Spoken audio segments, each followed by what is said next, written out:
Do you know what negative space is? If you're an artist or photographer, this rings a bell. Negative space is the empty or undetailed space surrounding the main subject or subjects of an image, and those subjects are called positive space. This is obvious in images where the subject is what your eyes focus to first, like this image. The negative space is the background and the subject is the bottle, which is what your eyes will be focusing more on. This usage of negative and positive space is more common than you think. The subject is made to be obvious and familiar for our eyes to see. Now, do you know what negative space art is? It uses negative and positive space in a way that makes unique and very interesting visuals and subjects. Here's another example. The main subject here is the gramophone, the positive space, but you may also see the outline of a bird head with a dot as the bird's eye. One more, the main subjects are the animals, while the negative space is the continent, which looks like a sunset being filled in by a paint bucket. The main premise of these arts is to have a story or meaning in it. Here's one simple example that I created. You could see a dog, but also a person, and his hands hugging the animal. This shows the relationship between a man and a dog. And interestingly, it's also my profile picture for my channel. But you may be asking why? Why should we be interested in this art style? Because this is actually a unique style that, if done right, can create some pretty cool visuals. I'm not expecting my creations to be the best, but it is fun to see how I can use this style. I want you to try this too, if you're a good enough artist to do it. As an intermediate digital artist, I can say I probably have the skill to try and create some cool negative space arts. So now we got all that covered, I'll show you two of my best arts that I've created so far with this art style. Apparently I did not record this first one, but it is saved in my Medibank time-lapse, so I'll just use that. So I started this artwork with a beige background. Then I started outlining a dark purple shape with the outline. Next I created more outlines, and now I got a triangle shape. Then after some outlining, I drew some arcs inside the purple shape. After that, I added lighter colors to the arcs and also some lighter details as well.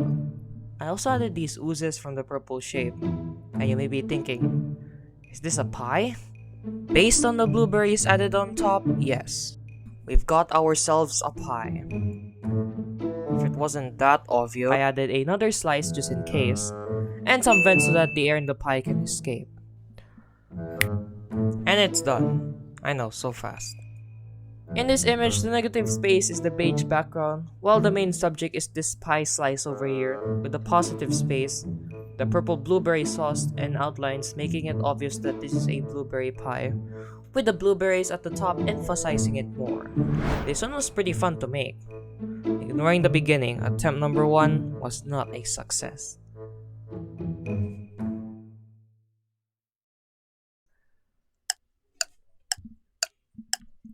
I started off with a gray background and I started making what looks like a yellow-green paintbrush stroke.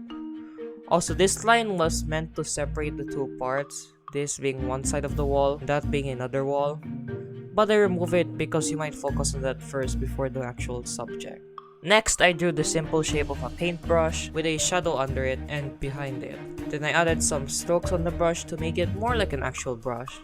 The brush I use is the pen sharp, like a pencil or pen except the ends become tips.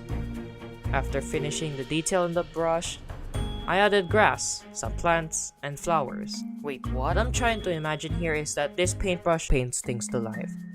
I mean, the paint is green, what did you expect from that?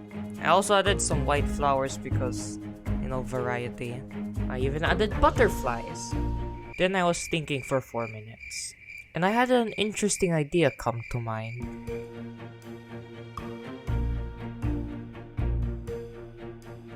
This is a brown rat, detailing its hair with orange, white, and brown tones while giving it a more furry look with the sharp strokes.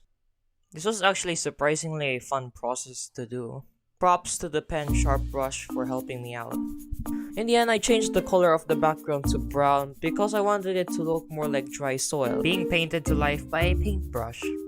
To emphasize this more, I drew some dying plants, some noise, and cracks on the ground. That's this art done. So I purposely made the grass vibrant so that it's what your eyes will focus on first. The main subject is the rat within the grass, which is the positive space. This is my favorite one so far, mainly because it looks more detailed than the last one. Now, with the outro, I want to show a compilation of all my negative space arts that aren't really to par with my expectations before I finish this video off. So to summarize, negative space is empty space that makes you focus more on the actual detailed parts, the positive space. And in negative space art, the colors within the space can be used to create some unique and artistic visuals of objects, people, and animals. And I made 2 examples today, all of which incorporate this style, and the best one so far is this.